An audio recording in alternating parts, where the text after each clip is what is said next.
Ng umaga mga lods, meron na naman tayong tutuklasin ngayon mga lods. Let it bang, bang. Gandang umaga mga lods. Ngayon meron tayong panibagong tutuklasin na mga kaalaman tungkol sa pag-iibon mga lods. Itutuloy na natin yung nakaraan na tinapik natin mga lods.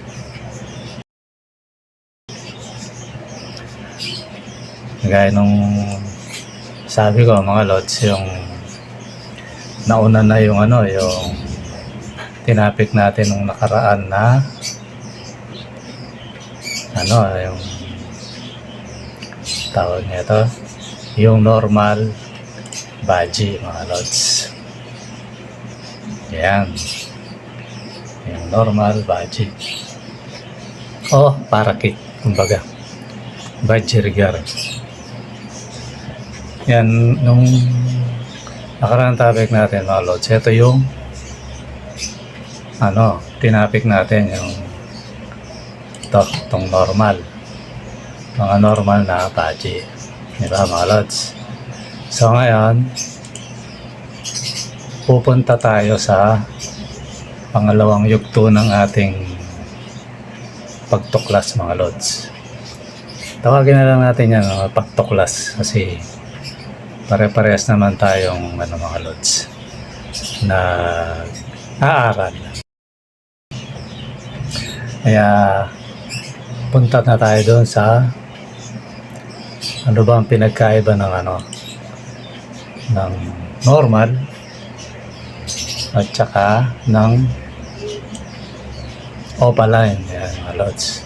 Madali ito yung topic natin. Sa opaline na tayo mga lods. So ano ang pagkakaiba mga lods? Ito mga lods, opaline. Kumbaga pa rin ito malawak kasi ito kasi pataas ng pataas tayo mga lods Dito muna tayo sa step 1 ng opaline kasi kagaya nabanggit ko, may mga clear wing, yung mga palo yan. So dito muna tayo sa parang tawagin natin siyang normal na opaline. Ngayon ito lods, ito yung opa. Pagmasdan yung mabuti yung mga mukha ng mga yan, yung mga pakpak ng mga opa. At saka ako ibabalik doon sa normal. Yan mga lods, diba? May napapansin ba kayong pagkakaiba? So kung may napapansin kayo, tandaan nyo yan mga lods. Sa panoorin nyo mabuti para matuto tayo. Ito, inuulit ko para sa mga sasama na ako sa inyo mga lods.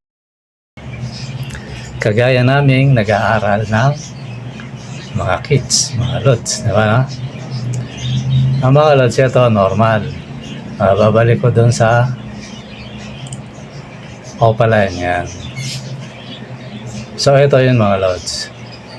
Kung mapapansin nyo ito, may papapansin ako sa inyo ito. Ito yung tinuturo ko na to. Yung may arrow. Yung face nung o pinakamukha nung ibon, numipis yung baring. Yan, ang tinatawag na baring mga lods. Ito, yan. Yung guhit na yan. Yan yung tinatawag na baring yan. Mga guhit. Kung mapapansin nyo, yung sa opa, ito yung opa. Yan. Luminaw. Ibig sabihin, numipis. O lumabo. Madaling salita, di ba mga lods? Parang medyo na-clear siya ng konti. Halos umabot doon sa batok. Kung mapapansin nyo. Yan ang isang palatandaan ng opaline mga lods. Ano pa yung isang palatandaan? Ang palatandaan pa ng opaline mga lods, kung titingnan mo itong blue na to, yan. Hindi ko masyadong ituturo kasi tumidilim kumbaga. Kung pagmamasdan nyo yung blue, yung ano niya, yung katawan niya, yan, yung katawan. Tapos, at saka yung pakpak niya, sabihin, nagparehas ng kulay mga lods. Pumantay siya, yan, tingnan nyo rin tong isa, tong green. Pansinin nyo yung green. Pumantay siya. So, buksan natin mga lods. Ayan. Opaline budgie na kulay blue. O, ayan. Pansinin nyo mga lods. Ang isang palatanda ng opaline, luminaw yung batok. Yung pinakabaring lumabo. Tapos, ang katawan ay naging kakulay na no, sa may pakpak. Sabi, nagkaroon yung pakpak niya ng kakulay ng katawan niya. Pati yung bagwis niya mga lods, magkakaroon yan. Minsan solid nga yan, pero wala pa tayo ron mga lods. Ito muna tayo sa basic. Yan. Yan ang palatandaan ng opaline mga lods. So, babalik ako doon sa normal. Kukuha ako ng isa. Yung ako may makuha tayo rito. Yan, no, yan. Pansinin nyo mga lods. Itong green kits na to, o parakeet. Iba yung kulay niya sa tiyan at saka sa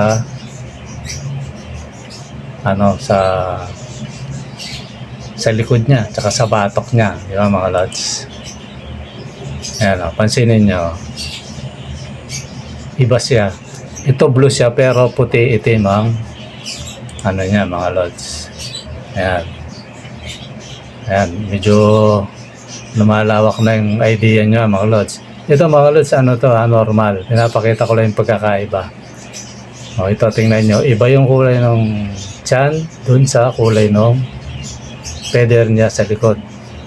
Totally parang puti at saka itim. Normal yan mga lods ha.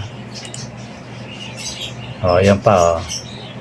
So, babalik tayo ngayon dun sa balik tayo dito sa opaline. Yan. Kita niyo mga lods ang pagkakaiba. Yan, nakita niyo. Ano siya, kumbaga, nagkaroon ng kulay yung pakpak. Pati sa likod dyan, mga lods, may ganyan yan. So, alam ko, hindi lahat sa lahat ng pagkakataon yan, lods, ha. Pero madalas, yan ang pagkakataon yan. Ayan, kagaya nito. Ito, kung iaharap mo to, may dungis na rin yan, lods. Medyo naka-sideline yung nakuha natin picture eh. O, yan, ito malinaw. O, pansinin nyo to mga lods. O. Itong tiyan niya, at saka dun sa pakpak niya, nagkadungis na. Sabihin yung kulay ng tiyan, meron na rin yung kulay ng pakpak niya. Pati sa bagwis yan mga lods, magbabago yan. Kung ito dating itim, magkakaroon ng, kung light green siya, magkakaroon din ng light green. Kung green siya, meron din green. Kung blue, blue din yan mga lods. Ayan, pansinin nyo, isa yung tema niya mga lods. Tapos, ito pa. Ito, nakatalikod lang, ay nakaharap lang mga lods. Kaya, pero halos ganun din yan, yan, makikita naman eh. May pagbabago siya. Yan, ganyan din yan lods, may pagbabago. Ito yung opaline na white face. Pero yung batok niya lods, parang medyo nabawasan yung baring. Oh, yan lods. Tingnan nyo. Nagkadungis na yung niya, yung mga pakpak. Sabihin, kung ano yung sa tiyan niya, meron na rin sa bagwis niya, tsaka sa balahibo niya sa likod. Total yung pakpak niya mga lods, yung bagwis. Yan ang pagkakaiba ng yan, kagaya nito mga lods. Green. Diba? Kung ibabalik ko dun sa green na isa, balik natin. Tingnan nyo, normal, opaline. Pansin nyo mga lods, may pagkakaiba na. Itong opaline may green na tong niya. Sabihin, nagkadungis na yung, kumbaga, kung tawagan na dominant na. Kumakalat, kumbaga. Yan ang ng opa mga lods. So, tingnan nyo yung normal. malayo. Di ba? Tsaka hanggang sa may ulo niya yung guhit. Samantalang ito, luminaw mga lods. Yan ang palatandaan ng opaline mga lods. Ito, dark. Yung magandang mga lods kasi madalas ang nabibili natin dark na normal parakeet. Tapos meron din nabibili tayo na dark na parakeet na opaline. So minsan kung hindi mo kabisado, akala mo parehas lang pero hindi. Ito mga lods, opaline kasi yun na, luminaw na tong sa may batok niya, yung baring niya. Tapos kung titingnan mo yung katawan at saka tong sa may likod niya, ayan, meron ng nahalo mga lods. Yung sa may ulo niya, meron na rin sa pakpak niya. Yung sa katsan niya, meron na rin sa pakpak niya. Totally sa likod, meron din yan mga lods. Yan ang pagkakaiba ng opaline. Ito, opaline budgie na white face mga lods.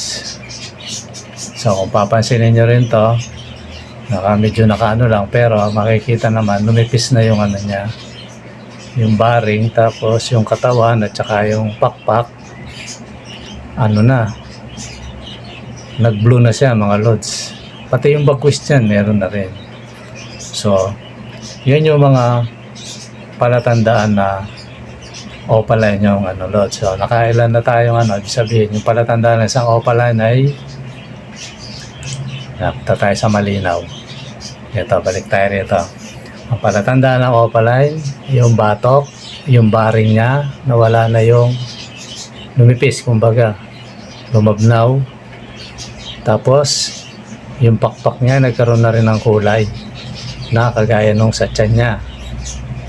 Dalawa, mga lods, So, ito yung, meron pang isa na madali na matatandaan mo na opaline yan. Pangatlong batayan to mga lods para sa mga kagaya nating UV sila, at least alam nila. Ito yung mga lods. Ayan. Ito yung normal.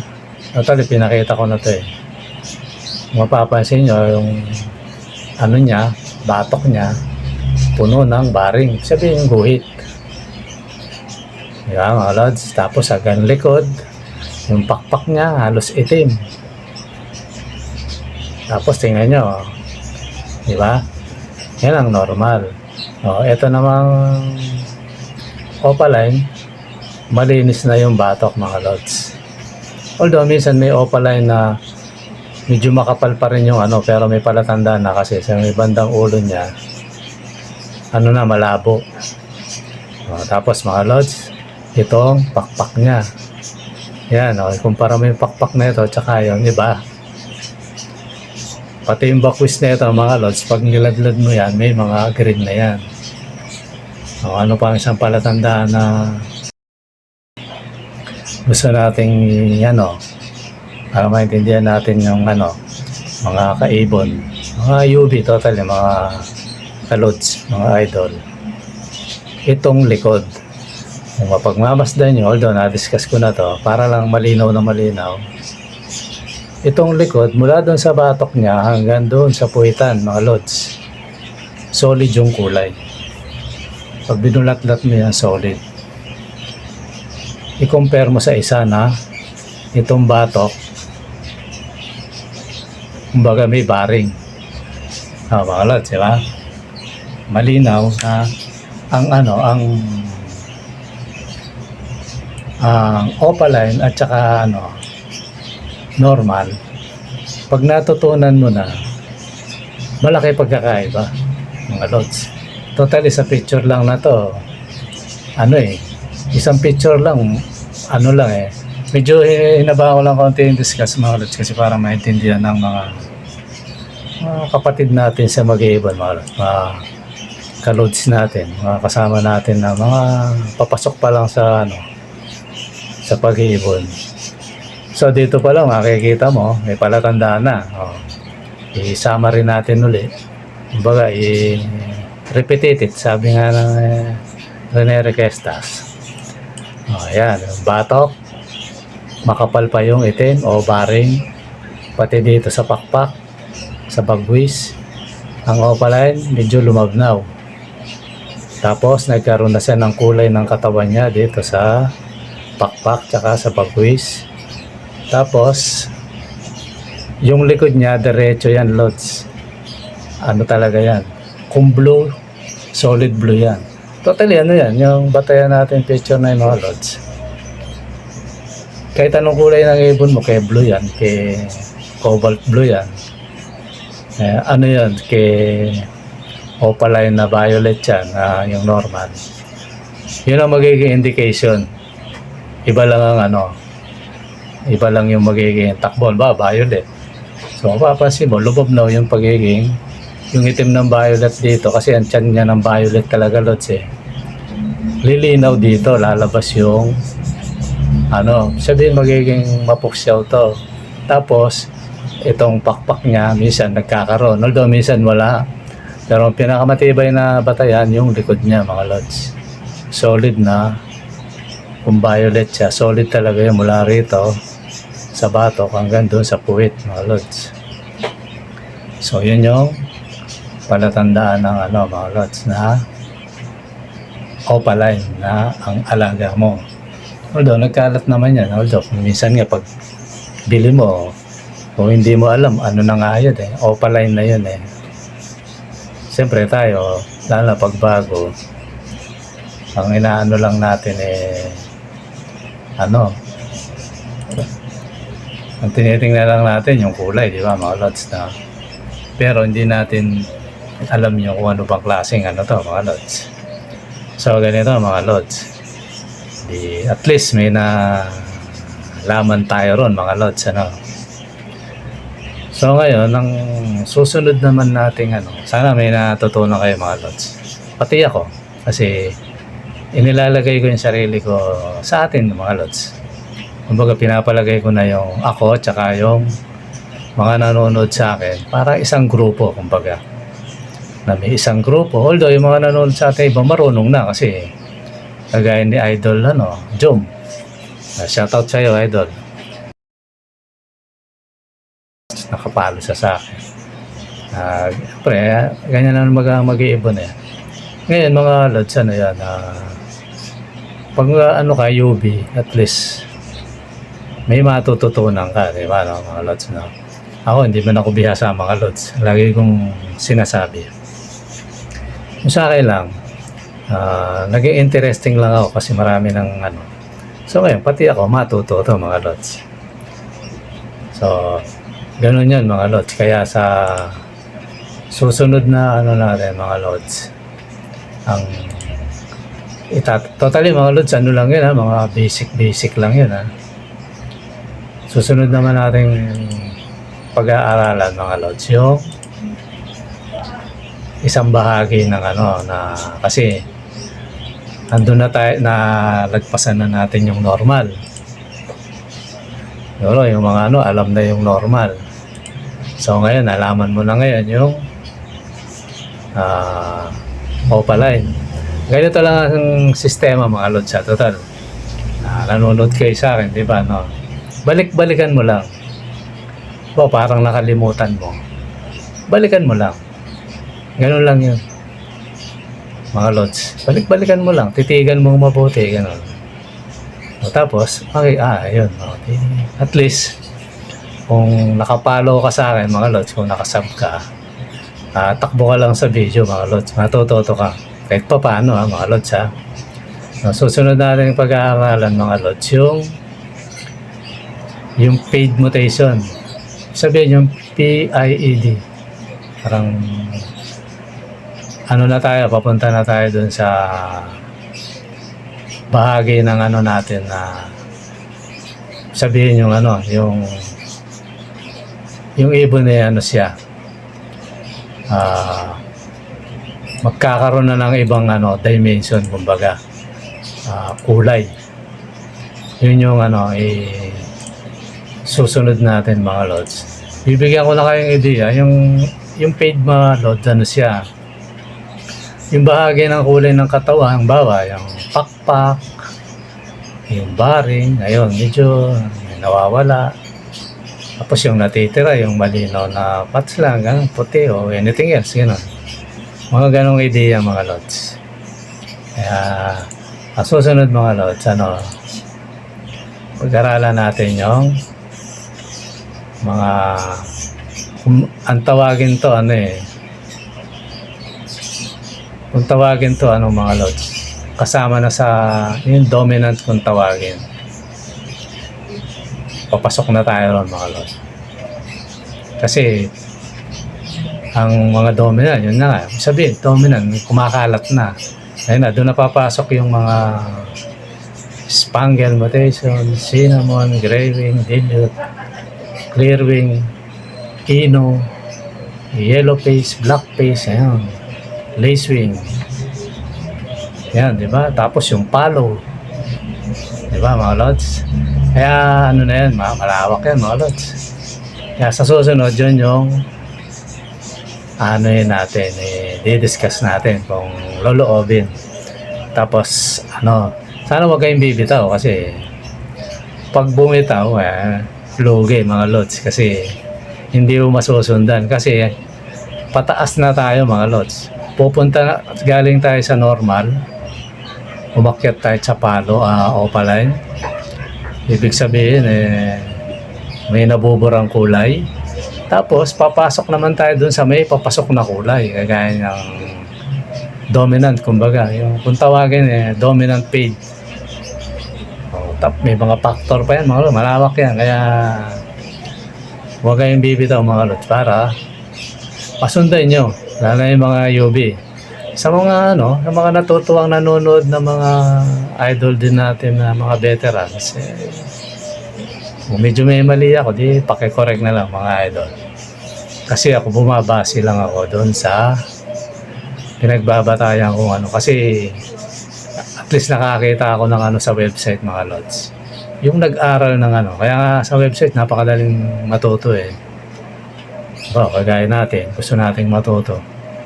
Magtiyaga ka lang, marami kang matututunan dyan. Yan, siyempre yung iba naman, hindi naman sila bihasa sa website, kaya andito naman tayo mga lods. Mga maliliit na vlogger na kagaya ko. Ayun, kahit pa paano, may naisishare. Pero tinitiyak ko naman mga lods, may natututunan kahit pa paano, di ba mga lods? So kung kahapon mga lods, may 2% ka ngayon, ay kahapon. Ngayon, 3%. At least mga lods, malaking bagay yon na may may 5% ka na ngayon, di ba? So, hindi ka na basta-basta makikengkoy ng kasi sa totohanan, mga lods, lalo na pag sa tabi-tabi ka lang bibili. Tapos nahalata ka na di marunong, kekengkoyin ka. Hindi may aalis yan Kasi talagang may mga humahalong gano'n, mga tulongges So, para maiwasan din natin yan, mga lods, di ba? Kasi, isa kayo lang, mga lods, para lang, hindi tayo naiisahan, tsaka hindi tayo nagiging masyadong ignorante sa, sa alaga natin. So, at least, pag may bisita ka, dumating araw, marami ka nang alam. May nagtanong naman na gusto rin mag-evolve, may pagmamalaki mo, ito pare, to? Dominant pain, single factor, alam mo na sabihin yung ganon, lods. Ganun lang mga lods. Mga lods, diba? Sige, sa susunod, ang pag-aaralan natin yung may mga pain na, dominant na mga lods. Okay mga lods, yan dito muna, sana kahit 3% may natutunan kayo at saka ako. Yun. Sana walang bibitaw hanggang